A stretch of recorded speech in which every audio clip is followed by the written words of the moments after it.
bloque de Hora 25 y como lo anticipó Magdalena, para tratar de entender un poco más qué es esto de la reforma en el Poder Judicial, Maggie, hemos invitado a dos referentes muy importantes de la provincia de Córdoba, con quienes trataremos de entender justamente qué es lo que pasó anoche, como bien decías vos, esta madrugada en el Congreso de la Nación. Así es, Dani, en un debate que se abrió, ya viene discutiéndose desde hace un tiempo, hubo movilizaciones afuera, dentro de la política está muy movido el tema, se presenta como un lado como la democratización de la justicia y por el otro es la pérdida de la independencia de poderes en la República Argentina. Veremos qué tanto es hacia lo que plantea cada lado y trataremos en este debate de echar luz justamente a este análisis. Por eso tenemos esta noche aquí de este lado al presidente de la Cámara Federal, Luis Roberto Rueda. Y buenas noches. Muy buenas noches, bienvenido. Placer. Y de este lado tenemos al abogado Miguel Ceballos, representante de Justicia Legítima. ¿Qué tal? Buenas noches, ¿cómo les va? Bueno, a mí, Maggie, me gustaría empezar consultándole al doctor Ceballos, que como bien vos dijiste, él representa un movimiento, una agrupación que se ha dado a llamar Justicia Legítima.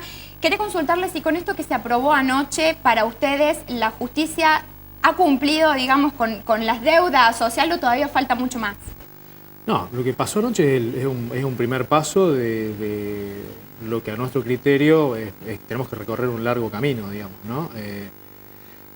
Pensar que con 6 proyectos se va a cumplir nuestro objetivo de justicia legítima, que es una justicia moderna y más cerca de la gente, no corresponde, digamos, ¿no? Falta un largo camino, esto es el primer paso y son herramientas, digamos, para posibilitar que se dé el cambio. Bien. ¿Usted cree que se ha dado un avance en relación a democratizar la justicia o cree que es un retroceso, como se plantea desde diversos sectores? Yo nunca hablaría de retroceso, porque yo personalmente hace muchos años que vengo planteando algunas de las cosas que están acá, ingreso por concurso, impuesto a las ganancias, etc. De todas maneras, lo que ayer se ventiló ahí en la sesión parlamentaria fue la posición de los presidentes de las cámaras federales del país, que somos 26, gente heterogénea en concepciones y en ideología, y que presentamos el día 15 un documento al presidente de la Corte Suprema, el doctor Lorenzetti, expresándole nuestras preocupaciones con respecto a algunos puntos, que de ninguna manera implican ni una petición, ni un reclamo gremial que sería absolutamente impropio, ni tampoco una exigencia, ni un pronunciamiento político. Ese documento, que fue llevado por el doctor Lorenzetti a la presidenta, expresaba 3 cosas. 1, reconocimiento de la Corte como cabeza de poder. 2, el tema de la preocupación por la remoción de los jueces por una simple mayoría, cuando en realidad las mayorías calificadas están en el artículo 53 y 59 de la Constitución Nacional. 3, el tema de los medios de la Corte con respecto a la administración. Esta es una Corte, y tengo que decirlo, que ha demostrado una muy buena capacidad de gestión, tanto en la capacitación, tanto en la doctrina como en su, digamos, pericia para conducir desde el punto de vista administrativo al Poder Judicial de la Nación en forma compartida con el Consejo. ¿Qué pasó con la denuncia que hizo Carrió de que la carta no llegó en su totalidad al Congreso? Mire, eso va a ser un tema que va a haber que aclararlo. Me parece muy bien que la diputada Carrió haya ido a la justicia con esto. Quiero ser bien claro en este sentido. Nosotros presentamos un documento que es el que se ha conocido con estos puntos. ¿Se conoció en su integridad? ¿A eso voy? Aparentemente no. Ajá. Y la verdad es que nadie me ha dado a mí una explicación todavía, pero el documento que se firmó por parte de los presidentes es uno. Aparentemente hay una nota o un documento reducido, que eso tendrá que dilucidarse, alguien tendrá que dar una explicación sobre eso. ¿Le quitó sentido al pedido de ustedes? Aparentemente sí. De todas maneras, eso es un tema que está bueno que se ventile públicamente para que, porque está de por medio la imagen del presidente de la Corte y de una Corte de la democracia y de un presidente que llevó adelante políticas de Estado muy interesantes, inclusive y particularmente en materia de derechos humanos, particularmente en temas informáticos, en información a la ciudadanía, etc. No coincide. No es que no coincida, sino de que yo creo que cualquier persona que se sienta a ver lo que está pasando, hoy lo vemos por la televisión en directo, no hace falta estar en el Congreso para verlo, puede tomar con espíritu crítico algunas consideraciones. si los presidentes de la Cámara han presentado un documento por escrito fijando una posición ante el presidente de la Corte, eso es un mecanismo formal, o sea, se presenta el documento, no es que fue con un cadete. Entonces debe haber las correspondientes copias, y si ha ido a la presidencia, o sea, es claro. Me parece que siempre se trata de desvirtuar y generar este ánimo de conflicto que me parece que no ayuda, o sea, no es muy fácil de dilucidar. Los presidentes de la Cámara presentaron un documento ante una autoridad que es el presidente de la Corte. Punto, se acabó. Si hay otro documento dando vuelta, bueno, se ve que cómo se puede aclarar eso y suficiente, pero como que se magnifican las cosas, ¿no? El sentido es lo que los presidentes de la Cámara le expresaron al presidente de la Corte para que le transmita a la presidenta. ¿Y cuál es su opinión acerca de este pedido, digamos, que ellos hicieron y que acaba de explicar Rueda? Básicamente yo creo que hay algunas cuestiones que ya están perfectamente establecidas. O sea, lo que me parece importante que es el manejo, que es la cuestión, a mi criterio, es una opinión personal, es el manejo de los fondos, o sea, el presupuesto. O sea, la Constitución, la reforma del 94 estableció que era el Consejo de la Magistratura el que tenía que administrar esos fondos. No es una ocurrencia mía, o sea, no se hizo, no se implementó.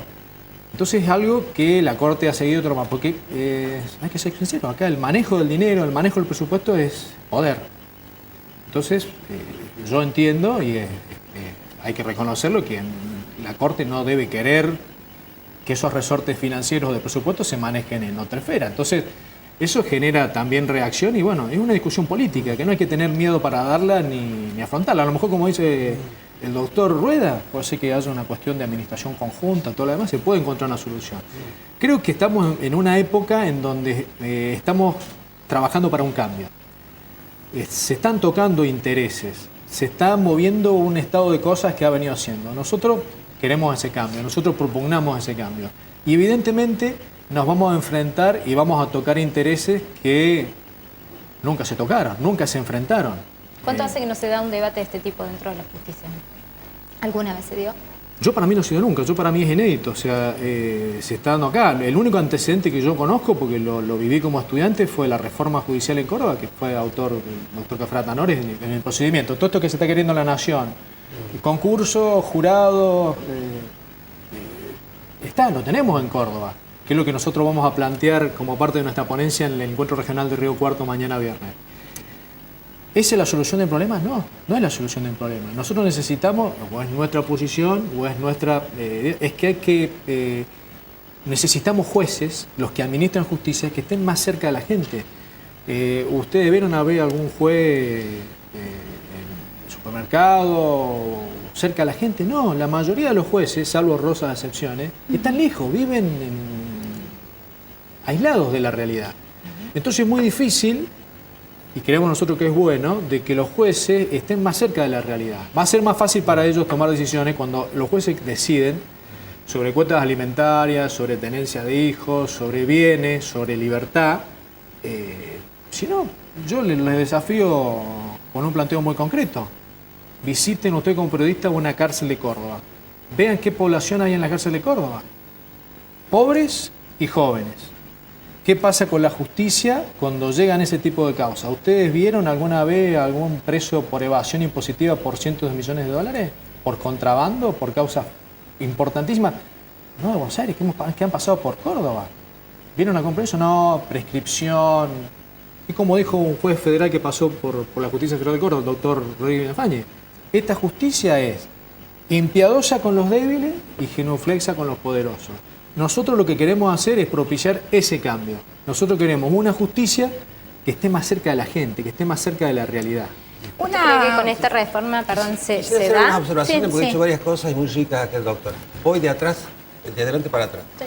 Lo primero, en el tema de la impunidad en materia de delitos económicos por las características socioculturales y económicas de los imputados, está mal que lo diga de mí, pero creo que hay pocos jueces que hayan imputado, procesado y detenido tantos delincuentes económicos como el que habla hasta cierto punto. Recordar las causas señeras, ¿no es cierto? Como Centro Financiero, como Banco del Centro y tantas otras más. Pero no quiero hablar de eso. En lo otro, el doctor dijo una cosa de los recursos. Yo quiero aclarar esto para que la audiencia lo entienda.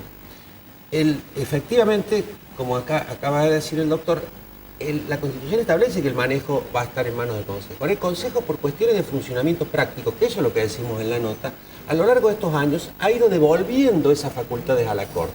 Doy ejemplos concretos. 900.000 empleados de notificaciones. La oficina es inmensa, la devolvió a la Corte.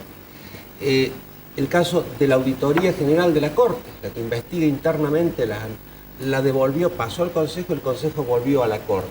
Y así, construcciones, se terminó con una cuestión compartida. ¿Por qué? Porque los consejeros tienen un tiempo limitado en su mandato y la Corte tiene una burocracia, por así llamarla, permanente, que resuelve más expeditivamente los problemas. De todas maneras, no hay que apresurarse en una cuestión, porque este Consejo nuevo, el que va a venir leyes mediante, tal vez haga una organización más sensata, más razonable. Y por último, le quiero decir de que yo creo absolutamente que el juez tiene que estar cerca de la gente. Cerca de la gente es, en mi caso, creo que ando entre la gente, voy a las cárceles, conozco las realidades, salí a hablar con la gente cuando rompían los vidrios por el corralito. Usted me dirá, hay otra realidad más allá de los que tienen dinero en el corralito. Perfecto, pero ese juez, ese viejo modelo de juez, ese viejo paradigma de juez, que están parados por una parte perversa del positivismo jurídico, que ve desde una interpretación unívoca de la ley y aplica mecánicamente las normas, ya no va más en la República Argentina ni en el mundo no va más. ¿Cómo cree que va a afectar esta reforma entonces, digamos, a la justicia? ¿Positivamente o negativamente el paquete de leyes? Hay cuestiones que acá en la Argentina se tiene esa costumbre de que sale el árbitro, no hizo nada y ya lo están insultando. Hay que esperar un poco, es parte del folclore, digamos, argentino. Hay que esperar a ver qué pasa, ¿no es cierto? No hay que estar corporativamente defendiendo prebendas, porque eso además nos va a hacer quedar muy mal frente a la sociedad. Yo creo que hay que esperar que esto se desarrolle, todavía falta parte del debate parlamentario, ayer se han dicho cosas importantísimas, hemos todos viendo la democracia viva, al margen si terminó mal o bien, eso es otra cuestión. Hablaban de la necesidad de acercar la justicia a la gente. Una de las partes de esta reforma del Consejo que ha sido muy cuestionada es el tema de que parte de los consejeros puedan ser elegidos a través del voto popular. La consulta sería si realmente esto politiza esta parte, digamos, de la justicia y cómo lo ve desde su punto de vista.